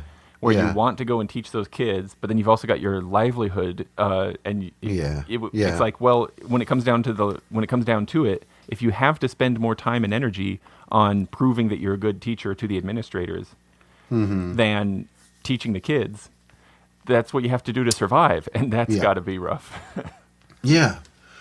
Yeah. So that was it was a very hard decision for me. It was one of those life moments, Yeah. one of those big kind of defining moments in a person's life where I decided I want to be a music teacher, but I cannot put my my nervous system through this experience for to last till my retirement. I'm going to be a burned out teacher, and I've seen burned out teachers, and I don't want to be that. So it was also a tough time personally for me because that was the year that I quit teaching. It was just a few months after my dad died. Oh man. And so, that was, there's that grieving process there. Yeah. So, that was a painful time too, of course. But that was, one of those moments in your life where you're looking inward a lot and kind of being very introspective and what is my life? What am I doing with Yeah. my life? And I talked about it with my wife a lot and just decided, okay, I'm going to get out of teaching in public schools and I'm going to be a music teacher from home. I'll teach private lessons and I'll continue to do the pipe band thing and I'll continue to do the singing thing. And I'm still busy. I just have a little bit more free time. I can walk my dog in the mornings now. So That's not bad. yeah. So have you got like a central hub, like a website, like Rod Nevin's instruction website or something like that? Or is Pretty it? close. Yeah. It's no, I have a website. It's rodericknevin.com. And If you can hear my keyboard in the background, I am pulling it up right tappity now. tap tap tap Yep. tap tap. Right. So I do give lessons online. Most of my students are live in person. Most of my students are actually pipe students. Oh, really? Yeah, I have more pipers than singers, but I do vocal lessons and bagpipe lessons. Yeah. Have you considered putting the two together? Because I know that there are I'm not saying that I'm proficient at pipe and song, But Yeah. Judy, I always get mixed up if it's Baker or Barker because I think it was actually Amazon that like published her album with the wrong spelling of her last name, and so now No. I'm always stressed about which one am I Yeah. saying it right or wrong now. I'm all stuck in my head about it. But she did an album years ago. Actually, I think it was in association with the LBPS maybe, called The Chanter's Weave, and where she does this pipe and song. Oh man, she's so good. She's so good. She sings in pipes. She's amazing. And so after hearing that, that's when I was like, I really want to do this. Now I'm not proficient at it, but I would like to be proficient at it, you know? Yeah. And like speaking of Tim Cummings, he put out that How Can I Keep From Singing collection. Yeah, love it has some instruction at the beginning, and that was the beginning of how I finally could kind of like start to crack into like, okay, here's how I do this, you know? Again, not saying I'm good at it, just that was how I got started. I know I'm not the only one, and so I've wished for my own sake before that there were somebody who could tell me, you know, give me some shortcuts, you know, because, you know, kind of feeling around in the dark by myself, of course, isn't super efficient, you know. And so if there were like a well-developed program that was like, here's how you take your piping and your singing and put them together, I'd be interested. I'm just saying, Rod, I'm not telling you what to do, but no, you're inspiring some brainstorms here. That's a good idea. I would definitely love to teach anyone who was interested some pipe singing things. Yeah. And maybe I should come up with some curriculum ideas or some process steps to how to approach that. Yeah. I feel like that, I don't think, again, I'm not trying to say there's a wrong way to do it, right? But I think like a lot of us who are interested, what we end up doing is we'll sing over our drones. Yeah. And then play a chanter, and of course that's great. That's fun, you know. But like Judy, she harmonizes with her chanter, where like sometimes the chanter's the lead and her voice is harmonizing. Sometimes her voice is the lead and the chanter's harmonizing. Like it's a very apt title for that album, that it's a weaving of the two things. It's just so well done. It's like, I'm not saying that I think I could be at her level, but just for the joy of making music with your bagpipes in that way, you know, like with your bagpipes, you know what I mean? Like, it's just, I know I'm not the only person in the world who dreams of doing it, if only for, you know, for personal enjoyment. And so I bet there's, you know, niche within a niche within a niche here, right? But I bet there are people out there who are interested. Yeah, it's well, I mean, it's a challenging thing for lots of reasons. Yeah. Right? Because it's, first of all, it's singing by itself, and it's piping by itself. They each have their own challenges, and then you're combining them, and either, you know, well, so like step one, I think what you mentioned already is singing with the drones. That's probably basic. Step one. The next thing is singing the same melody as what the chanter is playing. Yeah. And if you can get used to that, that's the next thing. It can be mind-numbingly difficult to do that. Yeah. To match your voice to what your fingers are doing, or to match your fingers to what your voice is doing. That is a difficult thing to get used to. But it's also, here's where the learning to play by ear is a very important thing. Because if you can hear it, then you can reproduce it with your voice. And if you can hear it and learn a tune by ear on the pipes, then your brain is already configured for how your voice and your fingers can match that pitch. If you're somebody who's learned, like many of us, if you've learned music in the traditional Western music education way, learning to read the notes on the staff, and then push the button that corresponds to that note. Yeah. Right. If you've learned piano that way, if you've learned a band instrument that way, and then gone to pipes and learn your music mostly from notation, that's a bit of a stumbling block.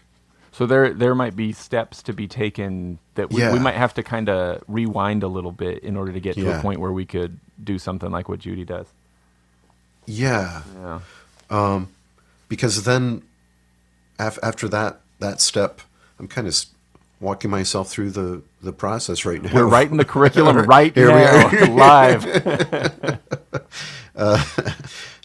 So then the next step would be harmonization, and you know, harmonizing the voice to the chanter, or harmonizing the chanter with the voice. Yeah. You know, two very different things. Your ear has to hear both and figure out where they're going. Right. It's interesting to me. Like, you might be the perfect person for this in a couple ways, Rod, because it just occurs to me, like you were saying, like there's surely not just one way to do something. Right. But maybe right. this is something that like either hasn't been done enough for us to find a ton of different ways to do it, or maybe I'm just ignorant of, maybe there are tons of people doing this and I just only know of a few, right? But that's often the case, actually. I think that like something's new and really, it's been around for centuries, but I just didn't know about it, you know? But it occurs to me that like Judy mentioned that like, well, one thing that occurs to me is that she had a strong choral background. That's where she started her music, was in choirs and very young. Right. So she did a lot of listening, you know, to join in and sing on pitch with other people. But it also occurs to me, I thought it was interesting that she plays with her drones up on her shoulder, because she said she wants to have a drone right in her ear the whole time. Oh, She says that helps her, you know, and it's like, like for me, I feel like it gets me lost. I don't have that skill set where like I play my drones way down on my elbow. You know, and especially if I was trying to sing, I feel like pulling them up into my ear, suddenly all I can sing is that drone tone, you know, like I maybe follow too easily, you know? Yeah, right. Huh. So you've got your choral experience as well as your bagpipe experience, and maybe there's something there, you know, maybe there's something in that choir repertoire or background that I think applies. so, because you know, hearing those harmonies and figuring out how your voice fits in those harmonies, that's very useful for as far as integrating your pipes with your singing and vice versa. And see, I don't have a strong choral background at all. Okay. I joined choir my senior year in high school because I knew the teacher from a music theory class, and she didn't have enough boys in the choir, and she asked me to. And so I didn't have much experience with it. And now, like, my wife is a really strong singer, and I'll try singing with her, and she'll break away to do a harmony. And without meaning to, I just follow her, you know, like my voice just follows whatever it hears. So I don't have that skill set of like hearing a thing and holding my voice somewhere else. My voice is slippery. Okay. It goes wherever it's being led. Okay. Huh. This is now also like one part writing a curriculum and one part like personal counseling session for me. Right. No, but I'm positive. I know for sure that you are definitely not alone there. That's a very common thing for people who are singing and trying out different things with their voice, where your voice wants to follow something, right? And so that's just something that has to the independence has to be built up for the voice to be able to, well, not really the voice, but really that's the ear. Being willing to go away from what you're hearing and go on a different line. Well, I want to talk more about you and less about me. Sorry, I keep pulling. This is I've recognized over my whole life that I maybe have like an overly strong ego, and I tend to make everything about me. So let's try to push this away just a little bit here. It occurs to me I could ask you about Fire in the Glen. I did notice aside from having great music, I noticed that a person could purchase a Fire in the Glen thong for only $10. I don't know if what? Did you know about this? Where are that's you a real getting thing. this? It's a real thing. There's a merch shop out there. I think What it's in the world? I wondered if you even knew. I'm going to have to talk to Tom about that. I suspect it was probably a joke product, but it exists. It's out there. It's out there. Okay. And Wow. actually, as a member of the band, I feel like you should maybe already have one, like standard issue. Oh my goodness. Yeah. But you can tell me about Fire in the Glen, but also like anything else, you know, like that you were thinking about. Like, we don't have to be too smooth about it. If there's a topic or something, like, let's just hit it. Let's just go right to it. Oh, so are we starting the interview now? Is this where? Yeah, now we're yep. Now let me hit record right now. Here we go. Oh, Now okay. we're Now warmed you hit up. record. All right, that's good. Yeah, Fire in the Glen. So I joined Fire in the Glen. This was kind of my post leaving public school music Oh career. yeah, kind of finding something to fill the gap there and stuff, huh?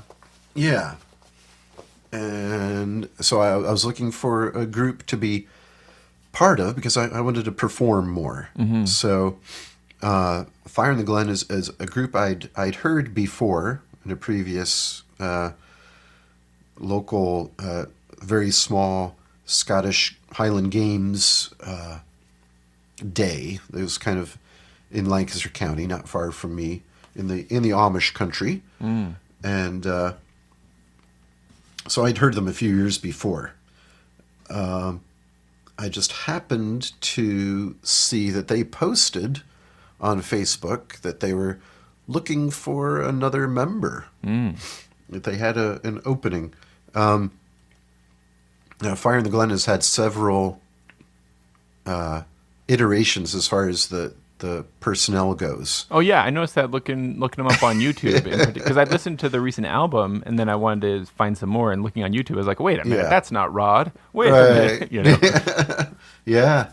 So Tom, the fiddler, is he co-founded, started the band with a friend of his back in, I don't know, 98 or something. I think it's on the website, fireintheglen.com. And so over the years, it's people have shifted, left, come back, left, new people. It's always been Tom on fiddle, and then usually somebody on guitar, and sometimes keyboard, one time cello. But when I joined, I was the first piper that has been in the group. So I was glad to be the one to introduce bagpipes to Fire in the Glen. It sounds like it was about time. Yeah, I know, right? It's like they were Finally. dancing around pipes and finally got to them. Right. So I auditioned. I went to Tom's house and I played and I sang and I brought my ukulele and strummed that while I sang some songs. And so I got in and started learning the repertoire, a mixture of Irish and some Scottish and some American, some old, some new, traditional, some a lot of pub song type of songs, a couple of sea shanties, that sort of thing. So it's just a lot of fun. It's been a good performing outlet for me. That album that just came out was was that this year? Yeah, it just came out in February. Yeah, that's right. So was Or that it was released in March. did the pandemic kind of give you guys extra time to focus on just making an album since there was nothing else to do? Was that part of why that came out this year, or would that have happened anyway? Somewhat. It was because it was 2021. Let me see. Yeah. So I was officially a new member in 2021. We met a few times, in November, December before that, but so it was kind of the coming out of the pandemic thing that we started performing and going to places, still wearing masks, that sort of thing. Right. But Thank goodness you had bellow pipes, though. yes, right. So, but the album, it was something that right away we started saying we need to, record this group now that we have a new makeup of the band. We should get this sound recorded. So it just took a couple of years. Yeah, we didn't start recording until, I think it was still January of this year that we actually did the recording bit. Oh, really? Yeah. So a lot of prep work and then Yeah. and then getting in the recordings. Yeah. And it was mostly, most of it is tunes that we'd already been performing. And then there were a couple of tracks on there that were newer tunes that we hadn't yet performed. Have you when you're jotting down ideas for songs in your song notebook, is it usually pipe tunes, or are you also writing other kind of stuff that might have like lyrics to it and you might bring to the band? Yeah, I'm not much of a lyricist, so I haven't written any songs per se. Yeah, most of the time, if I'm jotting down a tune, it's usually something for the pipes, Yeah. or the whistle. Mm-hmm. Do a little bit of whistle too. Oh yeah, that's right. I've seen you playing whistle. The when did that come into your playing? By the way, was that after small pipes had come in? Because I feel like most pipers eventually do get to picking up a whistle, and if they haven't, they ought to. I feel like I feel some like personal campaign thing here where like whistles are so cheap, and it's such like your existing skill set is so applicable. Yep. Get a whistle. It's so much fun to have more flexibility. Right. I believe I heard that on a previous episode of yours, right? Yeah, man, that's a drum that I've been banging now. That's a funny metaphor to use, of course. I ought to say that's a whistle I've been tooting or something, but yeah. Right. Whistle. I don't know. I picked up a whistle years before I started pipes. But it was just one of these cheap gift shop whistles that sounded horrible.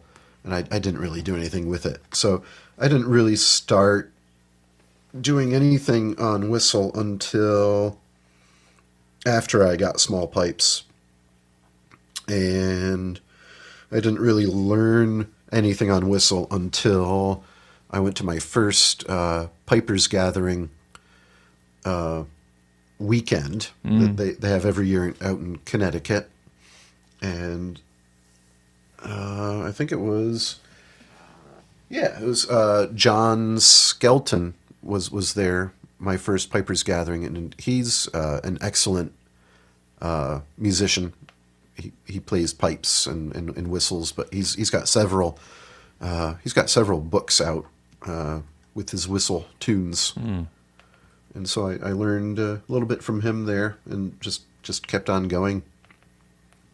So, okay, I thought the name John Skelton sounded familiar, but I just looked it up to be like, well, have I heard his music before or something? The first thing that comes up is the English poet John Skelton.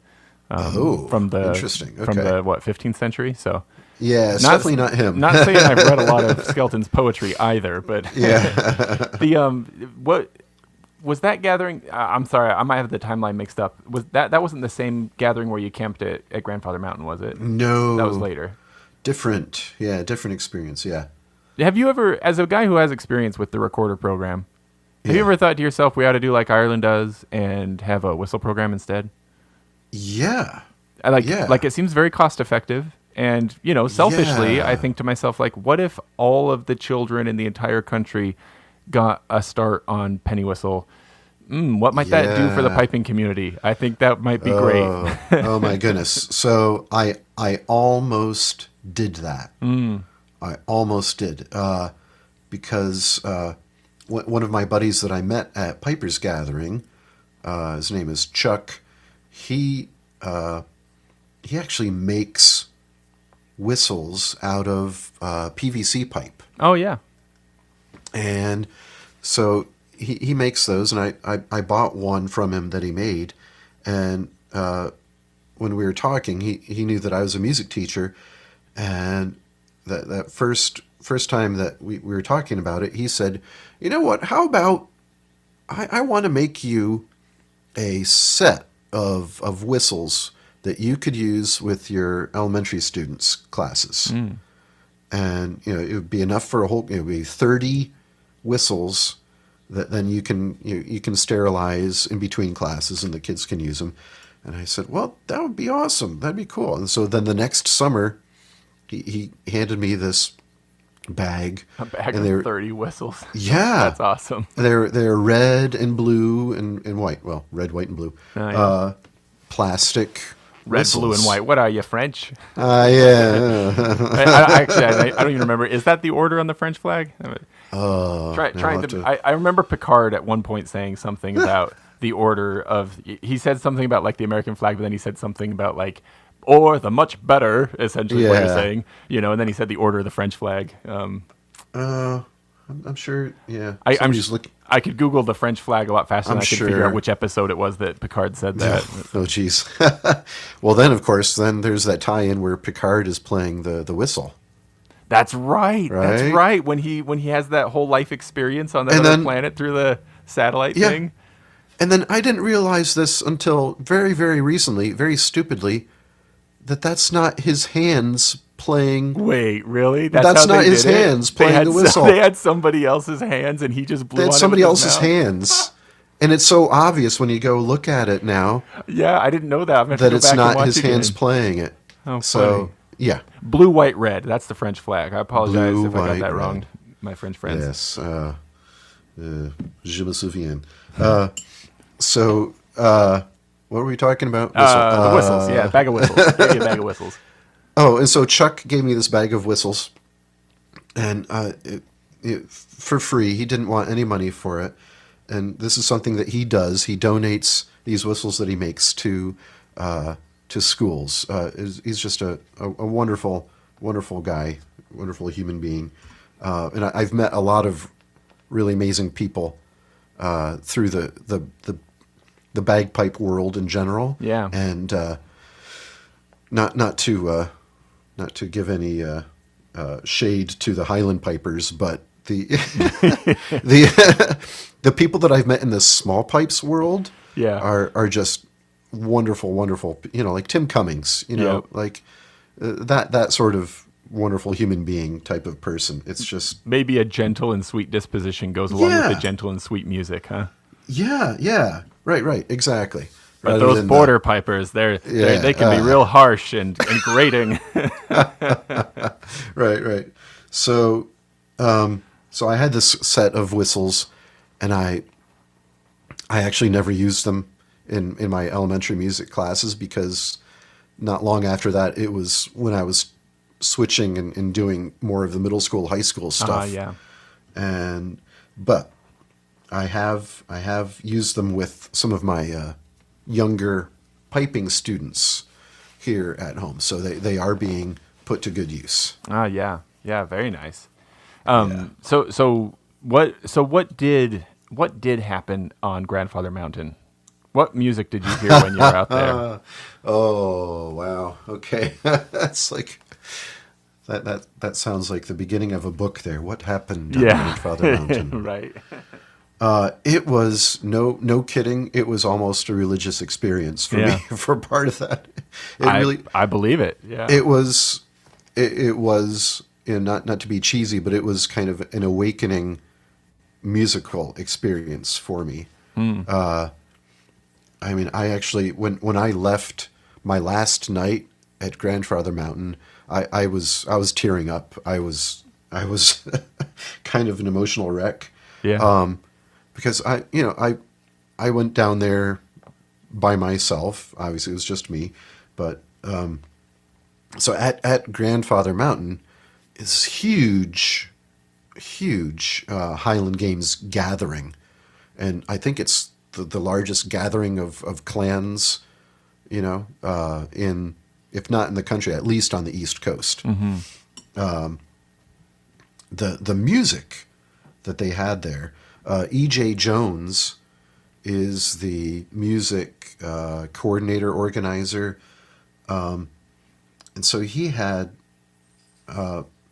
was also performing there. Mm. So that was my first time hearing E.J. Jones playing the pipes and probably singing. I've got to imagine he knew the right people to gather for the other performances as well. Yeah. He knows exactly who to call, I would imagine. Yeah. So he was performing there, and then I heard Elias Alexander with he was performing at the time with, I can't remember his name, but on guitar. And at that time, I don't know if they were the Bywater Band. It was just the two of them. And he was playing the border pipes and singing. And I was mesmerized and fell in love with that sound. And hearing this music, you know, I went to every performance that I could. And sometimes there's more than one going on at the same time. But I really, really started to appreciate what this music is. You know, this Celtic music thing and this combination of song with pipes. It was eye-opening for me. And then that last night of being on Grandfather Mountain, the campground is right next to the games field. And so I had walked over from my tent over to where the field was, and that's where they had a stage for the night performances.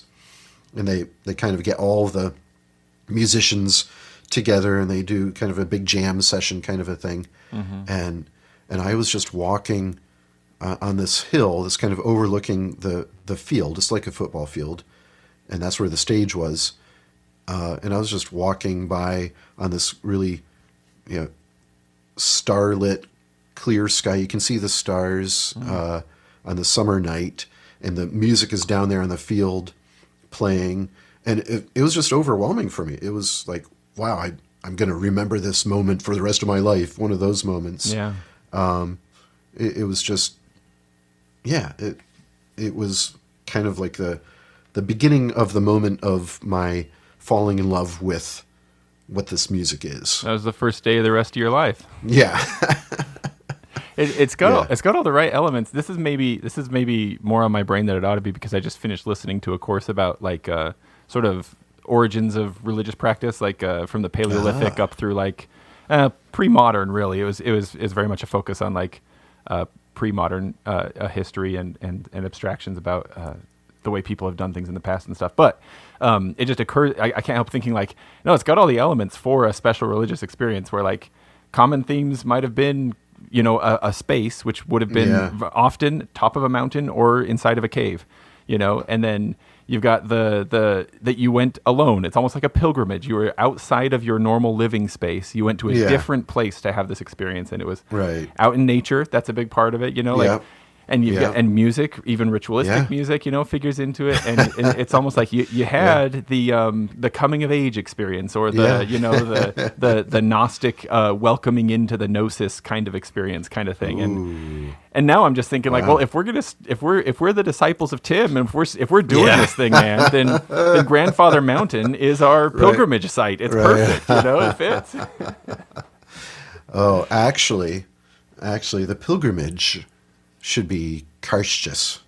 Oh yeah, that would be I've attended online one time. That was the silver lining to COVID, was that I got to do that. Right. Oh, you should come out to Vermont sometime, dude. Every year, I'm thinking next year will be my year. Next year will be my year. You know. It's amazing. I love it. So someday when I do manage to pull it off, I'll make sure to message you first to see if you're going to be there that year, and if you won't be, I'll wait till the next year. I'm probably going every year for the rest of my life. So it's probably a safe bet. Yeah, in fact, I'm on the board now. Oh, are you really? Well, then you better be there. Right. Yeah. Well, then I'll get a hold of you when I know which year I can get there, and I'll put in all of my requests for instructors. Yeah, got to make sure Tim's there, because you know if we've got to have the a founding of the religion council to get it started. Stuff, so. Oh no, I'm sure he will not last guy love it if he hears about that last person idea. in the world to allow for that to happen. Yeah, right. Yeah. Well, what else? What tune do you think we should fade out on, and maybe tell me about a track we could hear? Yeah. Okay. So, I was thinking about that. One of my favorite tunes is "Star of the County Down." Oh yeah. And so that is one of the tracks that we did on the Fire in the Glen album. And it is the tune itself is something that I've spoken about before on another podcast. Wait, what other podcast? I know. I am offended, first of all, but also what other podcast, so I can put a link to it in the show notes. there can't be that many bagpiping podcasts, Yeah, right? What? So Mark Gunn does the Irish and Celtic music podcast. Oh, yes, of course. Right? Yeah. He also does several other side quest podcasts. So Yeah. he has this Pub Songs and Stories podcast. Yeah. And so I did a thing for that a couple of years ago where I was talking about Star of the County Down and how I've done that as a song with Fire in the Glen, but also it is a song of personal importance to me because it's also a song that I've used. I did an arrangement of it for my parents' anniversary. Their I believe it was for their 50th anniversary. Let me do the math. No, maybe it was their 40th. Maybe it was their 40th anniversary. Anyway, Once you get past 25, it's like, well, it's one of those. Right. So, because when I wanted to make an arrangement of a tune, I asked my dad, who was a pastor, what's one of your favorite hymns? Mm-hmm. And for him, that's kind of like asking somebody who loves books, what's one of your favorite books? Sure, or yeah. a musician, what's your favorite song? Well. Right. There is no answer, really, right? So, he loved hymns, of course, and so the one that he named was, I think he was kind of thinking more obscure, a little lesser known. And there's this hymn called "I Feel the Winds," or is it wind, singular or plural, of God today. Is that to the melody of? Is the same melody? Yes. Oh, really? So I knew it. Yes. I knew that it had been used for a Christmas carol before. Yes. And I also know that it's used for a hymn in the Mormon tradition that has some of the wildest sci-fi lyrics you will ever read in a hymnal. Oh. Yeah, like very I'm very curious out about there, that. man. Very out there. Okay. Great, crazy cool, like cool in a fascinating, weird kind of way. But no, tell me about this. I had no idea. See, and I thought that I was the expert when it came to hymns using this melody. I had no idea. So what did your dad? What's this one your dad was picking? So you probably know that the tune name is Kingsfold, Right? Yeah. So that's the hymn tune name for it, which comes from this English / Irish folk music tradition. Mm-hmm. So the hymn, I feel the winds of God today. I feel the winds of God today, today my sail I lift. And then I'd have to look at it to remember the rest of the words. Mm-hmm. So it's this song, it's kind of nautical themed about God being the wind in your sails, carrying you along. Gotcha. And then it has this neat stormy blast metaphors and all that. The lyrics are very meaningful, but then the tune is this great minor tune, but then it has this moment of major tonality. Yeah. And so it's got that going for it because it's this balance between minor and major. That can go into all kinds of theological kind of philosophical discussions there. But then it's also used for other hymns like I sing a song of Bethlehem. I think that's the Christmas one. Yeah, that's right. But then it leads you that hymn leads you through Christ's life going through the resurrection. Oh, that's too. right. It goes all the way through the whole story, doesn't it? Yeah. Yeah, that's right. So that's really neat too. So that was the tune that I was familiar with growing up, hearing this tune once in a while as a hymn, and then I used it as an arrangement for piano and a duet. My wife and I sang it as a duet, and then I wrote in this part for a sopranino recorder to sound like an Irish whistle because I was not a whistle player at the time. Yeah, gotcha. But the tune, then this was another one of those aha moments when I researched the tune and found out it's Kingsfold. Okay, that's the hymn tune. Vaughan Williams used it. Vaughan Williams used it for a piece that he wrote, a symphony, but the Dives and Lazarus is the name of the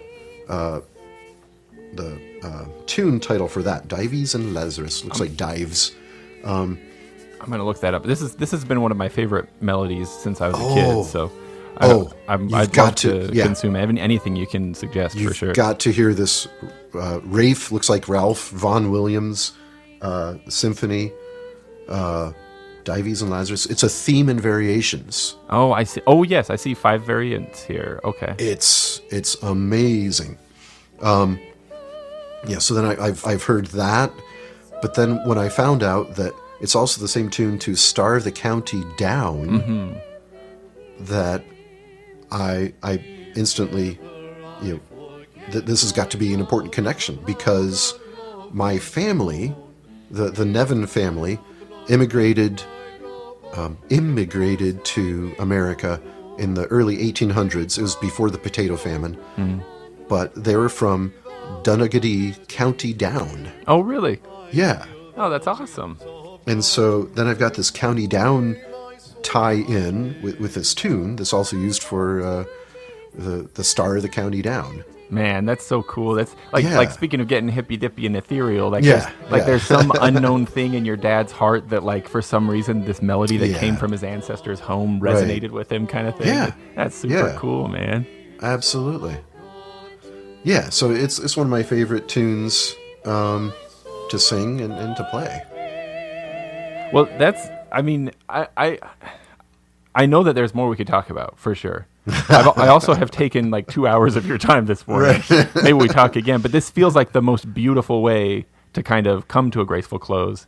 Unless there's anything else that you'd like to bring up. Wow. Well, we only got through 2 or 3 of the things I wanted to talk about. So. Near Banbridge town in the county down one evening last July, down a barring green came a sweet Colleen, and she smiled as she passed me by. She looked so sweet from her 2 bare feet to the sheen of her nut-brown hair. Such a coaxing elf, sure I shook myself to make sure I was standing there. From Bantry Bay down to Derry Quay, and from Galway to Dublin town, no maid I've seen like the fair Colleen that I met in the county down. As she onward sped, sure I shook my head, and I gazed with a feeling rare. And I said, says I, to passer-by, who's the maid with the nut-brown hair? He smiled at me, and he said, says he, she's a gem of Ireland's crown. Young Rosie McGann from the banks of the Bann, she's a star of the county down. From Bantry Bay down to Derry Quay, and from Galway to Dublin town, no maid I've seen like the fair Colleen that I met in the county down.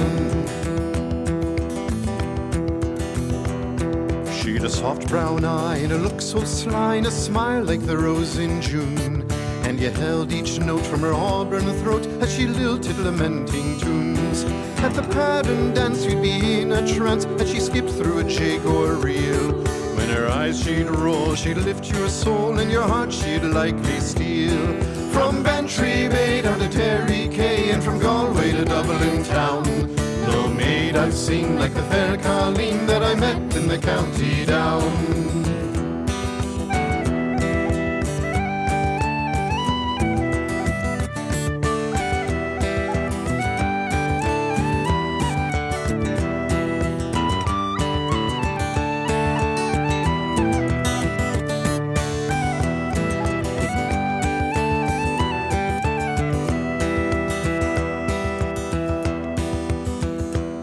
At the harvest fair she'll be surely there, and I'll dress in my Sunday clothes. With my hat cocked right, my shoes shine bright, for a smile from the nut-brown rose. No horse I'll yoke, nor pipe I'll smoke, till the rust in my plough turn brown. And a smiling bride by my own fireside is the star of the county down. From Bantry Bay down to Derry Quay, and from Galway to Dublin town, no maid I've seen like the fair Colleen that I met in the county down. From Bantry Bay down to Derry Quay, and from Galway to Dublin town, no maid I've seen like the fair Colleen that I met in the county down, that I met in the county down.